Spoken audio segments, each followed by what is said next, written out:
Bom,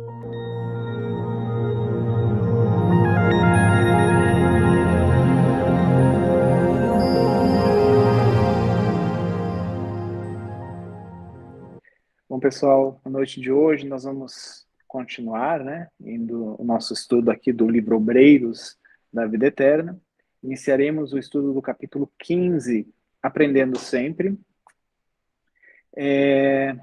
Lembrando a todos que nós, nesse singelo trabalho de estudo que nós realizamos aqui, não temos a pretensão de encerrar o assunto, de trazer verdades absolutas, mas sim falar um pouquinho sobre as nossas impressões sobre o que nós lemos, o que nós compreendemos de todas as informações trazidas por André Luiz nesta obra, né? Então, nossas observações e pontuações aqui são nossas, né, baseado naquilo que nós conhecemos, né, que a gente presenciou nas nossas câmaras de auxílio espiritual e também sobre os nossos conhecimentos agregados com as diversas leituras que nós já fizemos. Então, pode ser que você que está ouvindo tenha uma opinião diferente, uma observação diferente, e qualquer coisa é só comentar, né, nas diversas redes sociais que a gente tem esse estudo publicado. Mas, iniciando, André Luiz começa narrando esse capítulo falando que tinham transcorrido 2 horas, né, que eles estavam 2 horas antes do cortejo fúnebre, antes do horário marcado para que eles pegassem os restos mortais, né, o corpo físico do Dimas, e fossem até o cemitério para enterrá-lo, né? Então, o André Luiz fala que nessas 2 horas antes já estava tudo pronto, né? Então, isso eu achei bem interessante, achei legal, é, porque a equipe espiritual ela teve todo um trabalho para organizar a, ali o velório, né? Então, a gente percebe nos capítulos anteriores que os amigos da espiritualidade estavam tentando controlar alguns ânimos, né? Os desencarnados, os encarnados, na realidade, não estavam ajudando muito, né? Visto aquele último exemplo que trouxeram, né, por evocação, trouxe um desencarnado que estava perturbado. Mas aqui tem umas observações interessantes do André Luiz. Quando o Jerônimo ele adentra a casa, já resoluto, né, já percebendo que seria o momento do desenlace final, uma das coisas que o André Luiz ele observa o Dimas, né? Ele observa como o Dimas se encontra naquele instante, né? Lembrando que já havia passado algum tempo desde que o Dimas estava no colo da mãe dele, recebendo, né, aquelas vibrações e auxiliando o desligamento do corpo físico total, né? Ele já não tinha mais possibilidade de retornar ao corpo físico, ele já estava desencarnado, mas ainda existia aquela ligação que era justamente a parte de trazer os fluidos, trazer a vitalidade, né? Acredito que o fluido vital que ainda estava animando, né? No caso, algumas partes daquele corpo. E o André Luiz ele relata uma coisa interessante aqui, dizendo assim, ó, tive a nítida impressão de que por intermédio do cordão fluídico, aquele que ainda restava lá, de cérebro morto a cérebro vivo, o desencarnado absorvia os princípios vitais restantes do campo fisiológico. Então isso aqui corrobora aquilo que eu estava falando. Ele ainda estava extraindo daquele cérebro morto, né? E entendo que esse cérebro morto que ele fala aqui é o cérebro do corpo físico, aquele que estava lá. O cérebro vivo, né, é o cérebro do desencarnado, aquele que estava lá no colo da mãe. Então, este cérebro estava absorvendo alguns princípios que ainda estavam naquele corpo já sem vida, né? Sem vida orgânica. Nosso dirigente contemplou enternecido e pediu informes à genitora, que o forneceu satisfeita. Então, a mãe do Dimas, ela já fornece assim, ó, graças a Jesus, melhorou sensivelmente. Depois daqueles episódios, né, que não foram episódios muito agradáveis, para um desencarnado como Dimas, e ela continua dizendo que é visível o resultado da influência deles, né, da equipe espiritual, e creio que bastará o desligamento do último laço para que retorne à consciência de si mesmo. Então, lembre-se que o Dimas ele estava naquele estado de contemplação de muitas coisas que haviam acontecido, recebendo aquelas descargas, né? Tanto que a esposa dele teve que ser adormecida pelo Jerônimo. Então, tudo isso ele estava recebendo, ele estava num estado de entorpecimento, né?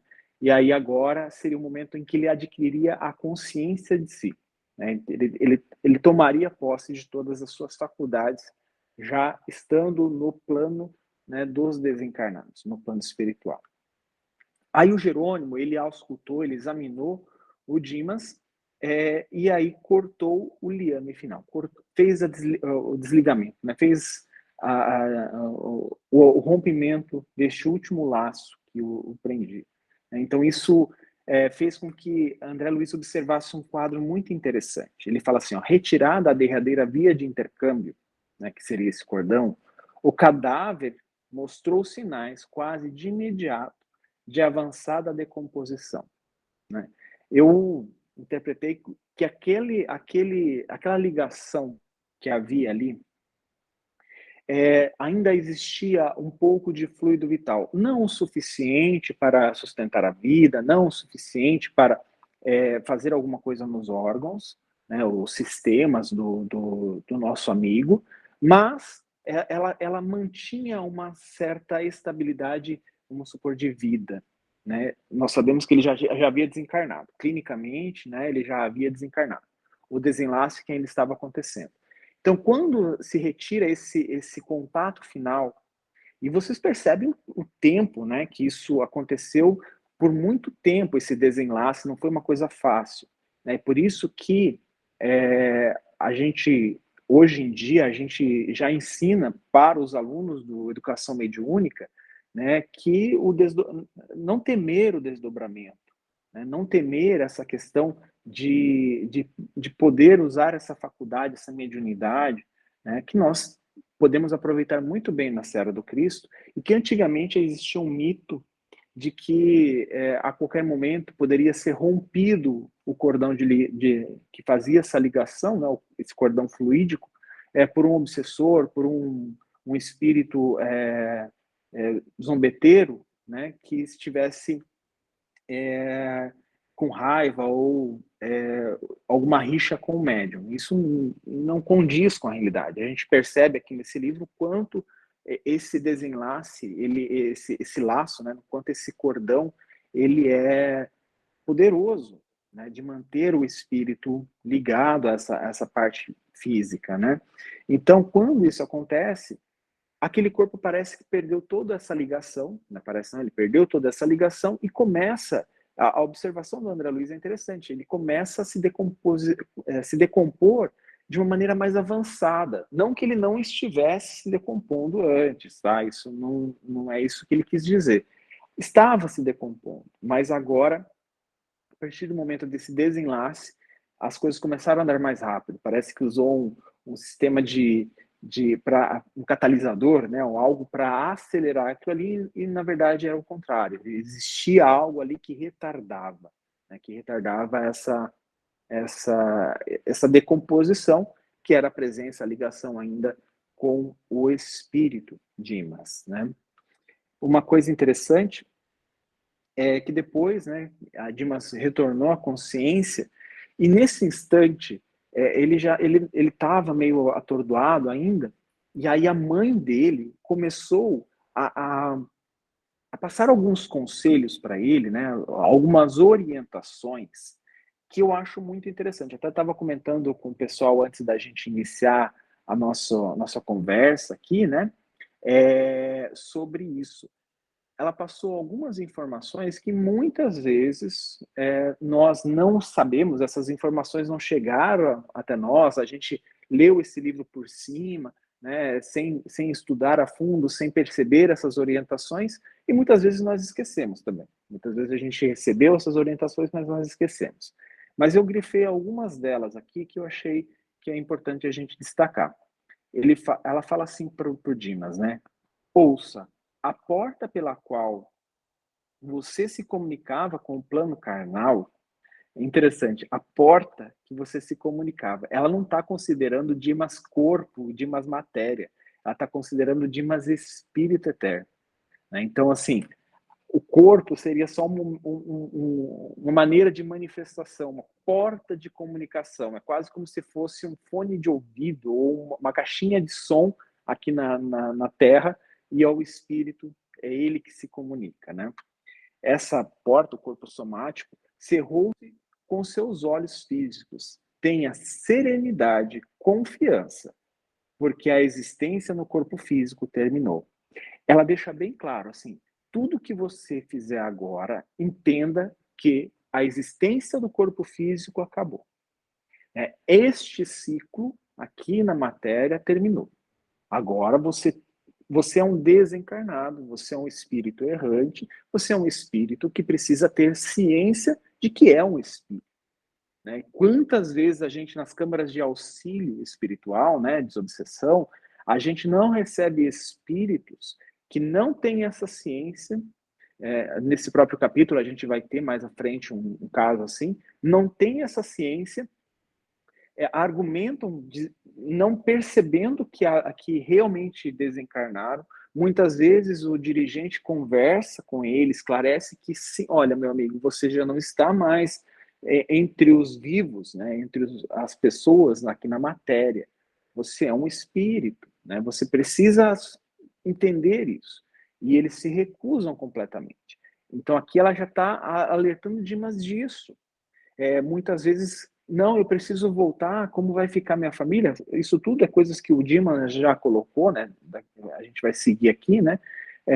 E aí, quando ela passa essa orientação para ele parece que não a reconhece, né? Então ela pergunta para ele assim: você não me reconhece? Aí foi onde ele começou, né? Ele realmente percebeu quem era aquele benfeitor, né? Aquela benfeitora lá. E aí ele começa: mãe, minha mãe. E aí ela continua com as explicações, que eu acho legal. Escute, ela fala para o Dimas, refreia a emoção, que lhe será extremamente prejudicial. Ela já estava prevendo, provavelmente isso é uma coisa que acontece com muitos de nós, né? Talvez a maioria dos espíritas encarnados aqui, nós recebamos essas mesmas orientações, ou orientações similares. Sustente o equilíbrio diante do fato consumado. Estamos agora juntos numa vida mais feliz. Não tenha preocupações com os que ficaram. Tudo será remediado, mas convém no momento oportuno. Então, tudo aquilo que iria afligir o coração do Dimas, que ela sabia, ia acontecer um enterro. Né? Eu não sei quais as pessoas aqui que estão presentes e também as pessoas que estão ouvindo nosso estudo, já participaram de um funeral, né? Já foram até um enterro no cemitério. A gente sabe que as pessoas, principalmente ligadas ao nosso irmão que fez a passagem, elas se emocionam muito facilmente. Claro que ali são emoções porque era uma pessoa querida, era uma pessoa, por mais que a gente, como espírita, sabe da existência e a permanência da vivência do espírito, né, da imortalidade do espírito, é triste. Né? A nossa comunicação ela vai ficar um tempo sem ser possível, né? E a gente sabe que esse tempo gera saudade, né? Então tudo isso aflige o nosso coração. E ela sabia e estava passando esses conselhos para o Dimas, porque isso iria, obviamente, iria acontecer, né? Por mais que a gente já viu isso acontecendo anteriormente, e no momento de que o corpo com o caixão com o corpo ele é enterrado, ele desce, realmente ali é um momento muito marcante na vida das pessoas, né? Principalmente se é uma pessoa bem querida, né? Então isso tudo gera para a gente, né? Por causa das emoções e dos sentimentos, é muito marcante. Acima de qualquer pensamento que o incline à prisão no círculo que acabou de deixar, faça valer a confiança sincera e firme em nosso Pai Celestial. O interessante é essa expressão que ela utiliza, né? Prisão que acabara de deixar, né? Deixa eu ver isso aqui. Desse círculo, desse local que você acabou de deixar. Por quê? Quando a gente se liga a essas emoções começam a penetrar fundo em nós e criar raízes dentro de nós, nem a espiritualidade amiga vai conseguir ajudar, né, nessa proporção. Ele recebeu todo o auxílio até ali, estava indo muito bem. Ele, é claro, havia o problema, né, que ele estava desacordado, entorpecido. Agora vem um outro problema, que é a consciência. Se ele não entender, né, não entendesse essas observações da mãe, esses conselhos da mãe, essas orientações da mãe, ele poderia cair em prisão, cair naquele momento em que ele ia ficar aqui na Terra, muitas vezes, eu vou usar essa expressão, não é uma expressão correta, tá? Mas é assombrando algum lugar, algumas pessoas, né? Que a gente chama de um obsessor ou um vínculo espiritual. Isso pode acontecer, né? Inclusive, nesse capítulo, existe uma preocupação disso num episódio um pouco à frente. Nós já vamos conversar sobre ele. Mas entenda aqui que a mãe do Dimas, ela estava realmente bastante preocupada, passando essas orientações, porque isso pode ser, e eu acredito que seja algo muito comum, tá? Muito comum. Para aqueles que têm conhecimento espírita, né, um leve conhecimento espírita, talvez seja um pouco mais difícil, um pouco mais complicado, né? Porque é superficial. Quando nós que estamos tentando aprofundar nossas informações, nossos conhecimentos do que acontece no outro plano, né? Isso para a gente, estes ensinamentos eles devem estar claros, né? Devem chegar de uma forma clara para a gente. Claro que vai depender da nossa emoção também e do quanto nós educamos o nosso sentimento. Então, quando o Dimas começa a questionar a mãe, né, sobre a esposa e os filhos que ficaram ali, ela dá mais alguns conselhos para ele, que eu acho interessante. E aí, deixa eu ver aqui, ela termina toda o ensinamento, aquelas indagações do Dimas, né, aquelas preocupações, ela termina falando assim: Dimas, congregue-se aqui congregam-se aqui diversos amigos seus em manifestação inicial de regozijo pela sua vinda, né, pelo retorno dele à pátria espiritual. Entretanto, a sua posição é de convalescente. Então, sabe quando o médico fala assim, olha, você é o paciente aqui, né? Você vai ser tratado aqui, você vai ter que seguir as nossas orientações, vai ter que tomar este medicamento, a gente vai fazer este procedimento. E o paciente, né, recebendo essas instruções, ele tem que acatar, né? Ele pode não acatar e as coisas não saírem como planejado, não saírem da melhor maneira, e pode acatar e as coisas serem conduzidas por quem realmente entende. É o que está acontecendo aqui. Ela está falando para ele que toda a equipe que veio auxiliá-lo é preparada para isso. Por hoje, né, ela fala assim, fale pouco e ore muito. Não se aflija e nem se lastime, o que eu acredito que seja uma coisa normal também. Por hoje, não pergunte mais nada, porque ele fez um monte de perguntas, indagações e preocupações para com a mãe. Seja dócil, sobretudo, para que o nosso auxílio não seja mal interpretado pela visão deficiente que você traz da esfera obscura. Essa visão deficiente que me chamou bastante atenção. O próximo caso, né, que a gente vai comentar, daquela senhora no cemitério, é justamente, eu vi como essa visão deficiente. O André Luiz ainda carregava essa visão deficiente.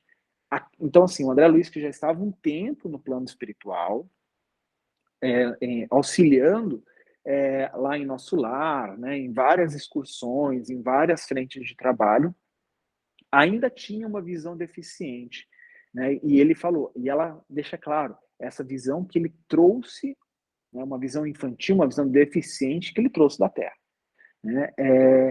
Por quê? Porque eles estavam tentando auxiliar o James. E algumas coisas, né, a gente tem que entender que existe uma lei, que é a lei natural, que é a lei que rege todos os universos, todos os mundos.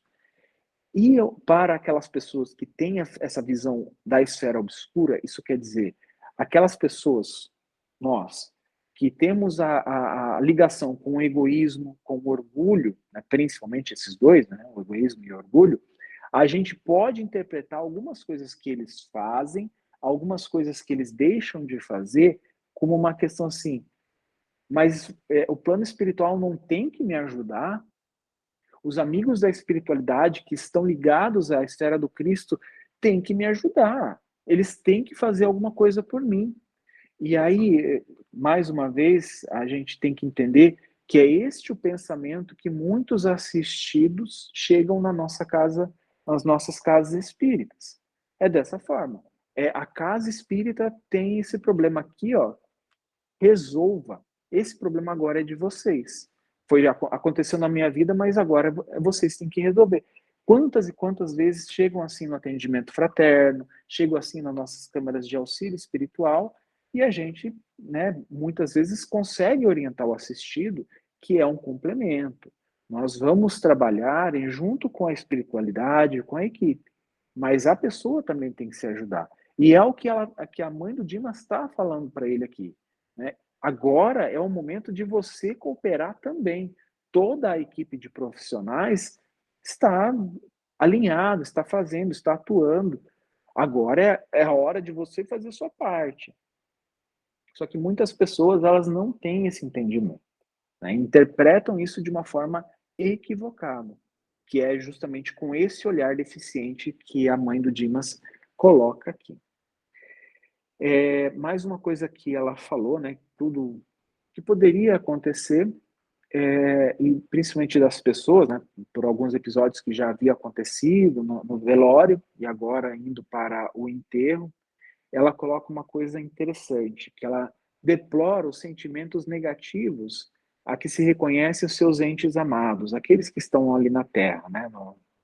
Na matéria, despercebidos das realidades do espírito. Não se detenha, Dimas, nas lágrimas que derramam, absorvidos em devastadora incompreensão. Eu perdi um tio quando eu era jovem, né? Eu tinha uns 13 anos, então era o caçula da minha avó, né? O irmão da minha mãe. Então minha avó ficou realmente nesse estado de incompreensão. Eu imagino para uma mãe perder, né, ela tinha 9 filhos, ela perdeu o caçula.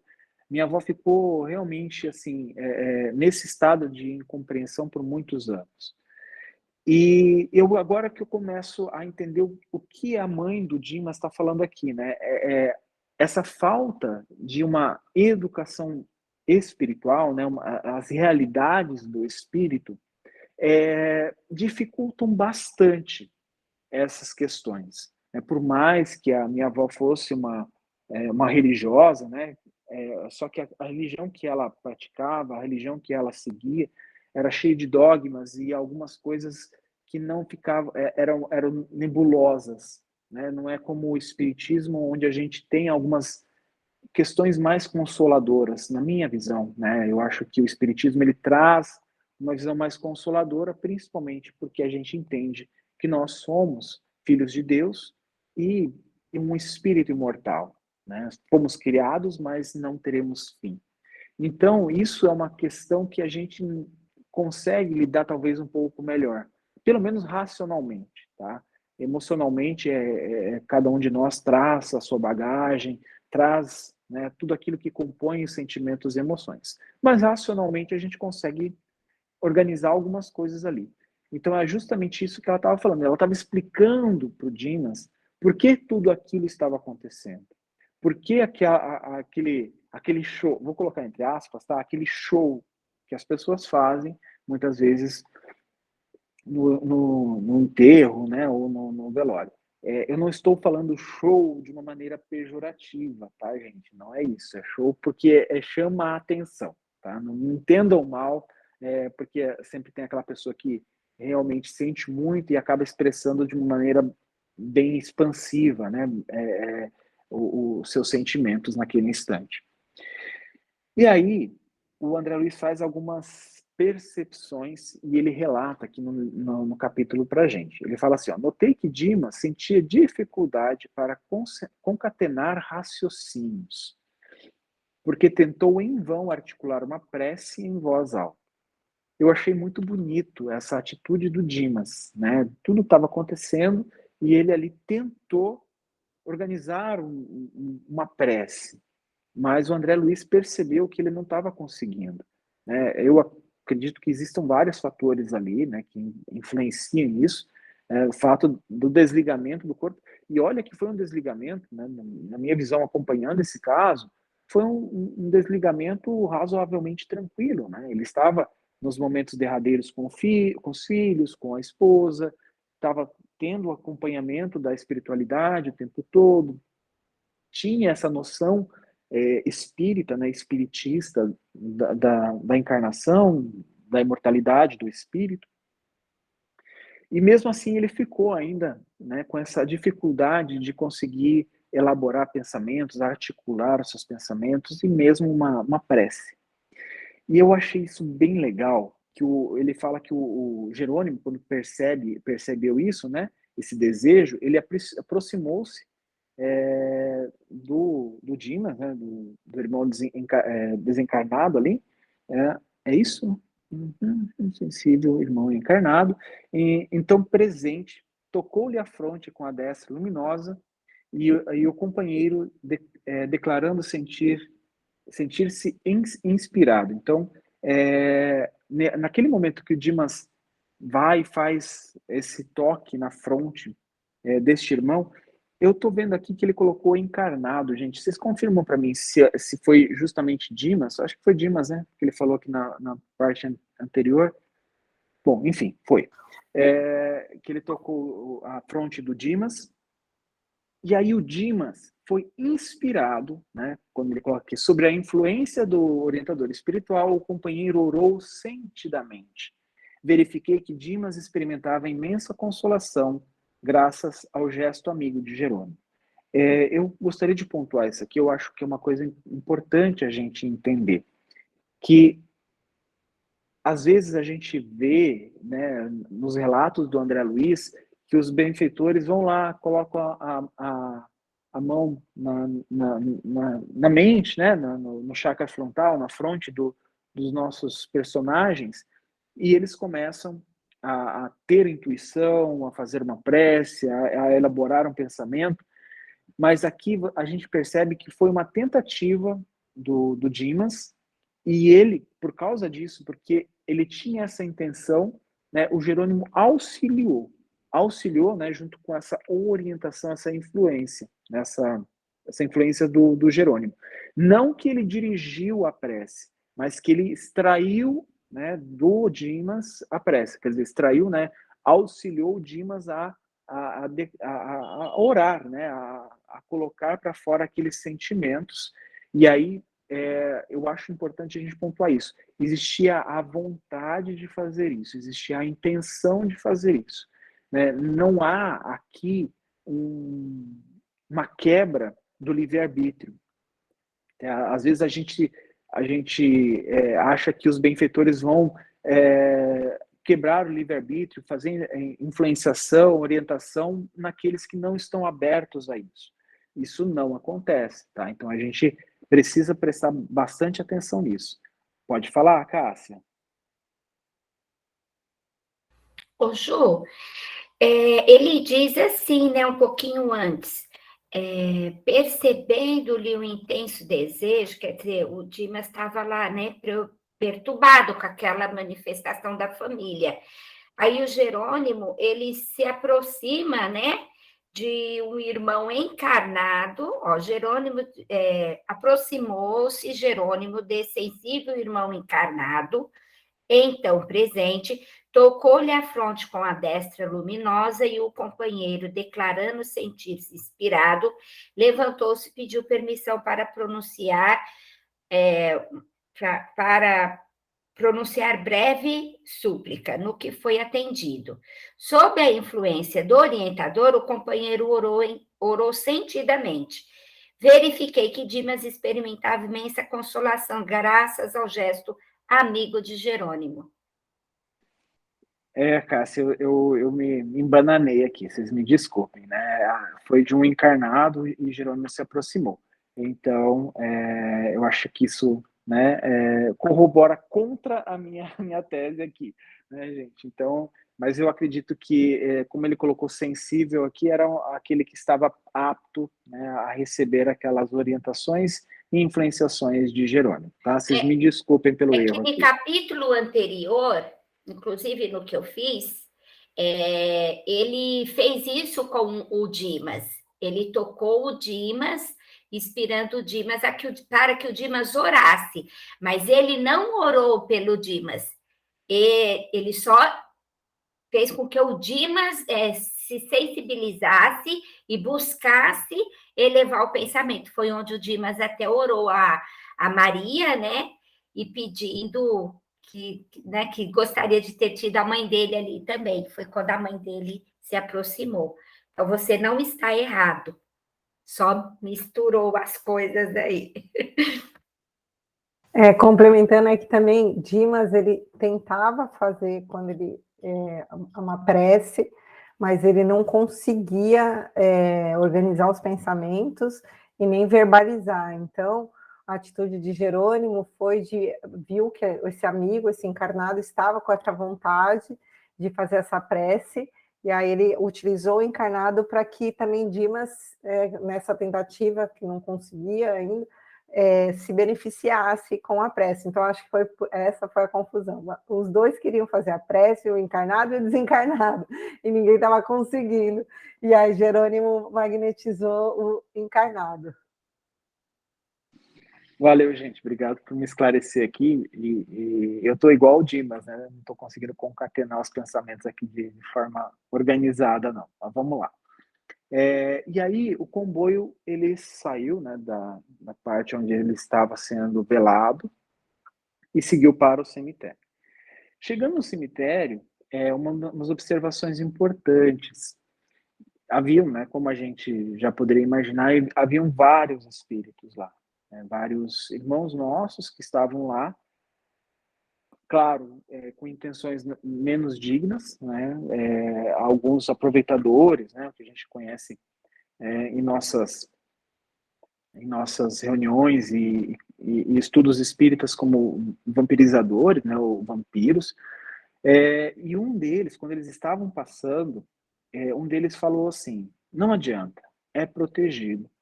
O André Luiz ficou preocupado com aquela observação, né? Ele falou assim, mas o que está acontecendo? E aí o, o Hipólito, o padre Hipólito, ele faz uma observação, né? Esclarecimento, né? Um esclarecimento para o André Luiz da seguinte forma: nossa função, acompanhando os despojos. Então, era justamente isso que eles estavam fazendo. Eles estão protegendo os despojos, o corpo físico do Dimas que ficara, né, a matéria física. Não se verifica apenas no sentido de exercitar o desencarnado para os movimentos iniciais da libertação. Não é só isso. Destina-se também à sua defesa. Nos cemitérios, costuma congregar-se compacta fileira de malfeitores, atacando vísceras cadavéricas para subtrair-lhes resíduos vitais. É por causa disso que nós, né, conhecemos na literatura espírita como espíritos vampirizadores, né? São aqueles que vão vampirizar, né? Vão extrair de corpos que acabaram de desencarnar, né? De espíritos que acabaram de desencarnar de seus corpos físicos, estes fluidos, né? Que a gente chama de fluido vital. Muitas vezes isso acontece, né? Então, nossos estudos iniciais lá do básico do espiritismo, a gente lembra que existem vários tipos de fluido, né? Existe o fluido espiritual, o fluido vital, né? Então, esses dois fluidos que compõem, né, com mais alguns outros fluidos que a gente não é o momento de falar aqui nesse estudo, um desses, que é o principal, é o fluido vital, não é produzido por espíritos que não estão na matéria, né? Isso quer dizer, aqueles desencarnados, eles não conseguem produzir fluido vital. E nós, encarnados, nós produzimos fluido vital o tempo todo, né? E a qualidade, ela varia.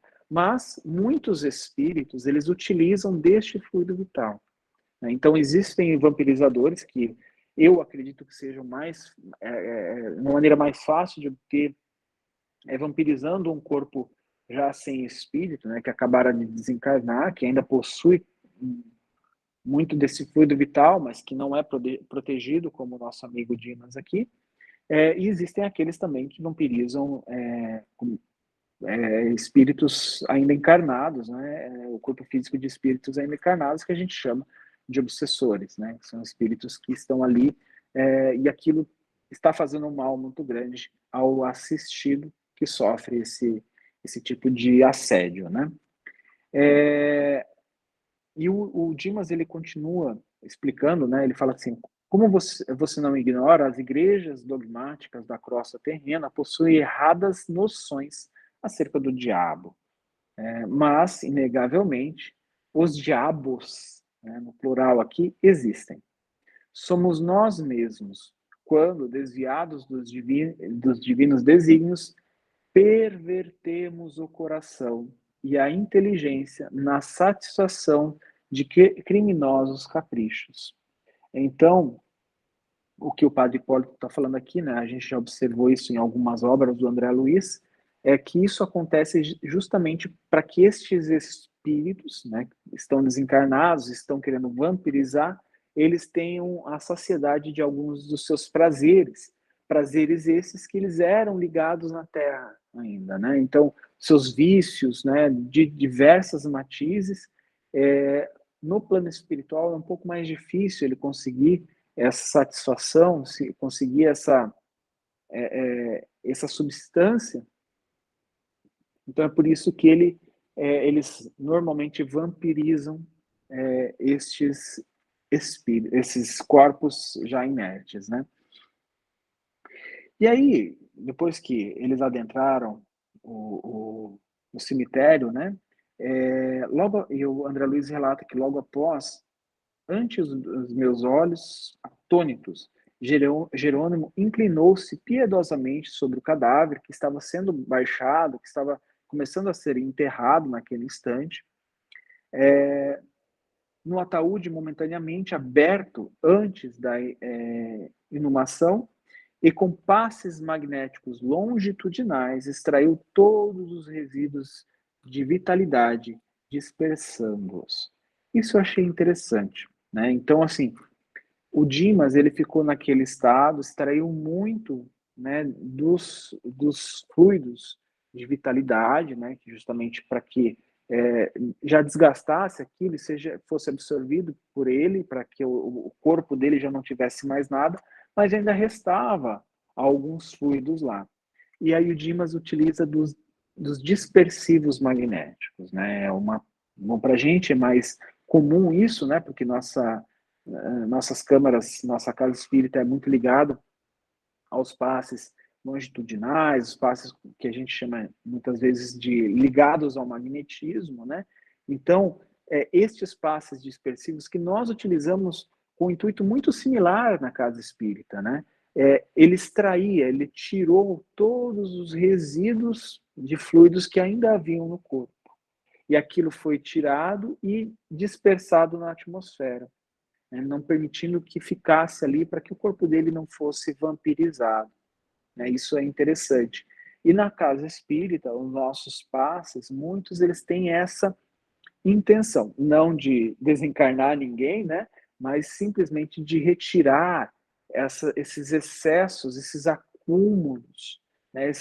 É quase como uma trombose energética espiritual, né? Um negócio que ficou ali parado né, e é retirado através desses passes magnéticos, nesses passes longitudinais, né, que a gente chama de dispersivos. Eu achei isso bem interessante, principalmente porque a gente faz muitos deles, né, nos nossos passes na casa espírita.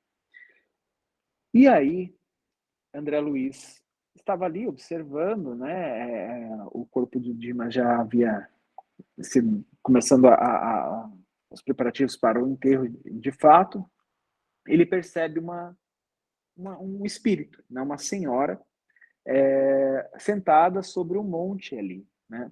E ele percebia uma ligação dela com algo, né, que estava enterrado, né, vamos supor, do túmulo. Ela estava ligada com algo do túmulo. Ela estava sentada em cima do túmulo dela lá, e aí ele chega querendo ajudar ela, né, perguntando para ela o que ela se sente, porque ela estava daquele jeito, aflita. E aí ela começa a responder para ele, e aí ela fala assim para ele, uma coisa bem interessante: Cavaleiro, preciso regressar. Nitidamente aquela entidade já havia desencarnado, tá, gente? Ela não era um espírito que tinha desdobrado. Não, André Luiz percebeu de imediato que ela era uma desencarnada, né? Não era pelo próprio cordão que ainda a ligava, ele percebeu que ela já havia desencarnado, o corpo físico já não sustentava mais a vida orgânica. Conduza-me, por favor, à minha residência. Preciso retornar ao meu esposo e ao meu filhinho. Se este pesadelo se prolongar, sou capaz de morrer. Acorde-me, acorde-me. Ela não percebia, simplesmente ela não percebia que ela havia desencarnado, né? E muitas vezes, e o André Luiz, ele, ele fala para ela, né? Olha, você está desencarnada, você já não retorna mais, seu corpo físico não tem mais capacidade de suportar a vida orgânica, ele está enterrado aqui, né? E ela simplesmente não aceitou aquilo. Ela falou que não, que aquilo ela não aceitava. E quantos espíritos que chegam nas nossas câmaras de auxílio espiritual nesse estado, né? Nessa forma, não ter noção de que ele está desencarnado, né? E aí sempre fica aquela dúvida, né? Se devemos orientar aquele irmão que ele realmente, né, está agora no plano espiritual, como um espírito errante, que ele não tem o corpo físico para retornar, que o corpo físico dele já não é capaz de sustentar a vida, e que ele precisa se preparar para uma nova oportunidade, né? E aí tudo aquilo que a gente sabe das orientações dos benfeitores. Então, é muito difícil saber o momento que a gente pode falar ou não. Claro que a gente recebe por intuição dos nossos amigos da espiritualidade e também pelo bom senso, né, quando o dirigente ou a equipe de médiums conversa com a entidade, sabendo se ela tem capacidade para entender, né, ou se não, ou se simplesmente a gente vai tratá-la de uma forma caridosa e encaminhá-la para as correntes que realmente, né, os amigos benfeitores espirituais que podem ajudá-lo, se assim ele se permitir, é óbvio, né? E uma observação interessante do André Luiz, né, ele fala assim que a infeliz, entretanto, parecia distanciada de qualquer noção de espiritualidade. Então, ela não compreenderia nada disso, do desencarne, que agora a vida, ela continua, né? A vida espiritual, ela continua, somos espíritos imortais. Então, ela não tinha essa noção básica de espiritualidade, tentando agarrar-me com as mãos cheias de manchas estranhas, embora não me alcançasse, gritou estentoricamente, né? Então, ela ficou realmente alterada nesse instante. E aí ela grita, né? Chame meu marido, não suporto mais, estou apodrecendo. Ó, quem me despertará? Então ela estava percebendo tudo o que estava acontecendo com o corpo físico dela. Então, quando o André fala que as mãos cheias de manchas estranhas, é a decomposição do corpo físico estava refletindo no corpo espiritual. Ela estava percebendo através disso, né? Então a gente sabe que o perispírito ele é maleável, né? Então aquilo já estava sendo passado para ela e já estava imediato, acontecendo imediatamente, né? Então aquilo estava nítido para estes irmãos, né? No caso aqui André Luiz. E aí ele pontua que da fúria aflita passou ao choro humilde, ferindo-me a sensibilidade. Então aqui André Luiz ficou realmente sensível. E é onde a gente vai retornar aquele conselho e observação da mãe do Dimas, que muitas vezes as coisas acontecem, né, que os benfeitores fazem de uma forma que o nosso julgamento é obscuro. O nosso julgamento está carregado de orgulho e de egoísmo. Então, aqui, André Luiz começa a demonstrar isso. Ele fala assim: compreendi então que a desventurada sentia todos os fenômenos da decomposição cadavérica, e examinando-a detidamente, reparei que o fio singular, sem a luz prateada, que o caracterizava em Dimas, prendia-lhe a cabeça, penetrando o chão adentro, né, como eu falei. E aí, o, o André Luiz, num impulso de querer ajudar ela, ele é abordado por um dos amigos da espiritualidade, um benfeitor, que estava, né, que atuava, que trabalhava ali naquele cemitério. E aí é onde ele fala, né, para ele, meu amigo, não se aflija. E aí o André Luiz não compreendeu. Aí o rapaz continua, né? Compreendo-lhe a estranheza. Deve ser a primeira vez que frequenta um cemitério como este. Falta-lhe experiência. Quanto a mim, sou um do posto de assistência espiritual à necrópole. Então, ali existia um posto de assistência espiritual que era responsável por aquele cemitério e que tinha uma equipe de trabalho, né? Então, o André Luiz faz mais uma pontuação aqui, né, que ele reconheceu que o local, não bastante repleto de entidades vagabundas, que ele coloca aqui, né, aqueles espíritos errantes, não estava desprovido de servidores do bem. Então ele percebeu que ali ainda existiam, né, amigos benfeitores da espiritualidade, assim como a gente consegue perceber em todo lugar que o André vai, né? Não sei se vocês já acompanharam nos livros dele, em todo lugar que ele vai, tem os amigos atuando, né? Então, inclusive, daqui 2 livros a gente vai ver no Libertação, também a gente percebe esses amigos atuando em locais inusitados, né? Então, só para a gente entender que nós não estamos desamparados nunca. E aí, este companheiro começa a explicar algumas coisas para o André, e o André, ele percebe e ele pontua. Atingir o sentido oculto das explicações. Ele compreendeu ali o que aquele amigo estava querendo dizer. O cooperador queria dizer naturalmente que a presença ali de malfeitores e ociosos desencarnados se justificava em face do grande número de ociosos e malfeitores que se afastam diariamente da crosta da Terra. Então, assim, a gente acha que desencarnou, virou anjinho? Não. Desencarnou, você continua sendo a mesma pessoa. Então, se você era aquela pessoa, né, ligada a vícios, ligada a alguns tipos de sensações que você procura aquilo o tempo todo, quando você desencarnar, obviamente, você vai estar ligado às mesmas sensações. Então é isso que o André não estava compreendendo muito bem, e que existe o momento certo, o momento adequado, o ensinamento certo, né, o aprendizado correto para essas pessoas, para elas conseguirem dar os primeiros passos rumo à libertação, né? E aí eles começam a explicar bastante coisa, e este amigo, ele explica por que que aquela mulher estava daquele jeito, né? Por que que ela estava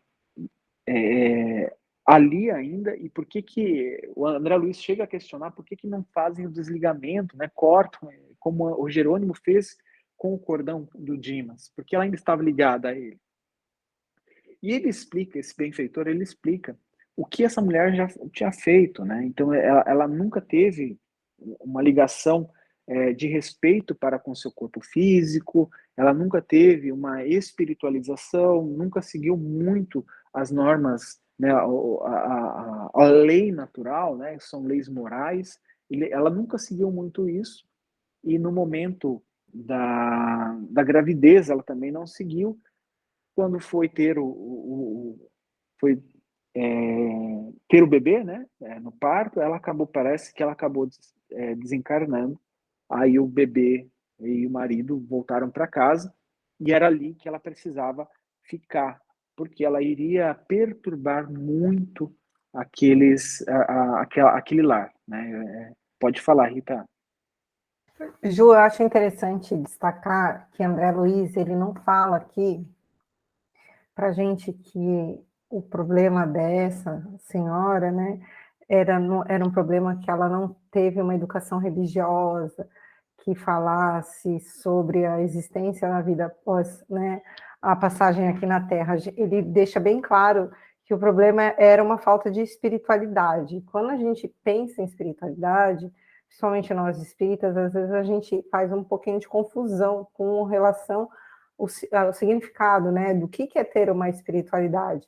Uma pessoa que tem espiritualidade, necessariamente, ela não precisa ter uma religião, mas é aquela pessoa que ela não tem só aquela preocupação com as coisas da matéria, porque a gente vê que esse foi o problema principal dessa irmã que André Luiz, né, relata. Então, não é a pessoa que tem espiritualidade, ela não só alimenta as necessidades físicas e materiais, mas ela busca mesmo alimentar o espírito, independente de doutrina, né, de dogmas. Como se alimenta o espírito?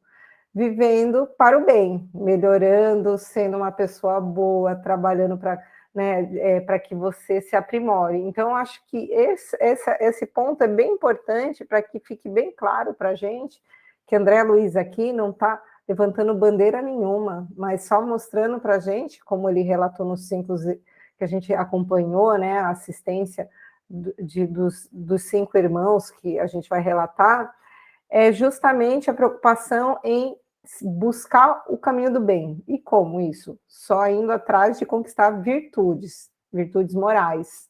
Então, acho que isso é importante ficar bem claro, principalmente para quem depois vai escutar, né, no podcast, para que a gente não faça confusão aí, né, com relação à espiritualidade e religião, que são coisas distintas. Isso mesmo, Rita. Principalmente, eu acho que essa questão moral, né, ela é muito importante, né, que há a questão de seguir a lei natural. A lei natural, por mais que esteja contida na íntegra no Livro dos Espíritos, ela não é uma questão só para espírita, né? O Kardec, com toda a equipe Verdade, foi informou a todos, né, organizou isso. Mas é uma coisa que nós percebemos que existe na natureza, existe no universo, essa questão da lei natural. E é isso que essa moça, né, essa senhora, ela não seguia, ela não tinha essa espiritualidade, como você falou, né, essa espiritualização sem ser religiosa, né, sem essa espiritualização mais de elevação moral, de elevação de deixar para trás a matéria e ter uma elevação realmente como herdeiro de Deus, né, como filho de Deus. Né? Eu acho isso interessante. E aí, este nosso amigo lá no cemitério, ele faz algumas observações que eu achei importante a gente destacar. Essa mulher, ela exige que o cadáver, né, o corpo o corpo material dela, se reavive e supõe-se em atroz pesadelo. Ela achava que ela estava sonhando, né, que era um pesadelo aquilo ali. Quando nada mais faz senão agravar a desesperação. Então ela ficava cada vez mais desesperada. Os benfeitores, desse modo, inclinam-se à espera da manifestação de melhoras íntimas, porque seria perigoso forçar a libertação pela probabilidade de entregar-se a infeliz aos malfeitores desencarnados. Então, é aquilo que eu falei da orientação da mãe de Dimas. Muitas vezes nós temos uma visão superficial das coisas e nós achamos que compreendemos tudo. E aqui, né, o André Luiz serviu de exemplo para isso. Ele não conseguia perceber, ele queria ajudar aquela irmã, e como nós também poderíamos querer ajudar ela, né, naquele momento. Nossa, ela está aqui presa ao cadáver ainda, como os benfeitores não vão e desligam? Vou chamar o Jerônimo para ajudar essa mulher aqui, porque ele sabe desligar o cordão fluídico. E aí o André Luiz recebe essas informações, ele recebe essas orientações, né, mostrando que, às vezes, a gente tem que parar, porque a gente não tem todas as informações de um caso, todas as informações daquilo que está acontecendo. E é por isso que nas nossas câmaras de auxílio espiritual, nós sempre pedimos orientação. Nós sempre clamamos, né, para os nossos benfeitores, se for permitido, que eles nos ajudem, que eles nos esclareçam dos casos. Isso é interessante para a equipe mediúnica, né? E aí ele coloca por que não se deve, né, naquele caso daquela moça em específico, não é uma regra geral, por que não se desatou o nó. Ele fala assim, ó, se desatássemos a algema benéfica, ela, a moça, regressaria intempestiva à residência abandonada, como possessa de revolta, a destruir o que encontrasse. Não tem direito, como uma infiel ao dever, de flagelar a sua paixão, com sua paixão desvairada, o corpinho tenro do filho pequenino, e como esposa desatenta às obrigações, não pode perturbar o serviço de recomposição psíquica do companheiro honesto que lhe ofereceu no mundo o que possuía de melhor. Então, isso é uma coisa muito interessante que a gente precisa observar. Eu vi alguém levantando a mão, alguém quer comentar alguma coisa? Eu ia fazer um comentário, ô Ju, até baixei a mão por causa do horário. Deixa. Pode fazer, Cássia, a gente passa 2 Eu ia minutinhos, não tem comentar a problema. respeito do que nós tivemos um pedido de ajuda, né, emergencial para um desencarnado, e o desencarnado não está numa situação muito favorável, e um dos mentores da tarefa falou exatamente isso, que nós não poderíamos fazer muita coisa além de doar da nossa energia e das nossas boas vibrações em favor daquele desencarnado, que não era o momento de resgatar ele da onde ele estava. Porque muitas vezes a equipe não sabe por que ele ainda está lá, por que ele ainda está sendo mantido lá, e se ele fosse libertado, será que ele conseguiria entender a situação, ser auxiliado, né? Talvez ele pudesse acabar voltando para lá ou fazer um mal muito maior, como essa moça aqui, né? Que esse rapaz, esse orientador trouxe para André Luiz. E vem, eu vi você levantando a mão, você quer comentar? Rapidinho, a respeito do velório do Dimas, que a mãe dele disse para ele, não dê guarita ao medo, que sempre estabelece perigosas vibrações de queda em transições como a em que você se encontra. Então, essa emoção do medo, às vezes a gente sente medo constantemente em determinados lugares e passa desapercebido as consequências do desequilíbrio do medo em nós. A gente é muito acostumado, habituado com ele. A gente está acostumado até a lidar com as consequências do medo. Ele é um instinto, ele está ligado à nossa sobrevivência, né? A gente conseguiu sobreviver muitas vezes, que poderia ter desencarnado graças ao medo, mas também não lembrando que esse sentimento ali, no momento do desencarne dele, seria danoso para ele. Então, para a gente sempre tomar esse cuidado com o medo, né? O que é inevitável, mas ao mesmo tempo sabendo que a gente precisa lidar com as consequências depois, né? Como Hermance Dufour fala, né? Todos os sentimentos têm essas potencialidades e a gente precisa encontrar o equilíbrio delas, né? Então, o medo não é diferente. Só para terminar aqui, gente, vocês me desculpem, eu vou usar 2 minutinhos a mais. Então, são 2 minutinhos, gente, desculpem. Só para comentar, no final, né, André Luiz retorna lá onde estava Dimas, e André Luiz estava com a mente borbulhando de querer fazer um monte de perguntas, né, que ele queria aprender. E aí o Jerônimo autoriza ele a fazer algumas perguntas. Você percebe que não é muitas, né, no final do livro, mas uma que chamou bastante atenção é se ele ainda, o Dimas ainda sentia os fenômenos da dor física. Ele fala que ele guarda a integral impressão do corpo que ele acabou de deixar. Noto, porém, que ao desejar permanecer ao lado dos meus e continuar onde sempre estive durante muitos anos, volto a experimentar os padecimentos que sofri, todas aquelas dores. Entretanto, ao conformar-me, a entender que ele estava desencarnado, com superiores desígnios, sinto-me mais leve e reconfortado. E aí onde o Jerônimo fala que nesse momento, né, haverá um momento em que o André Luiz vai poder fazer mais perguntas, mas que não era esse momento. Alguém mais gostaria de fazer algum comentário rápido? Senão a gente pode encerrar.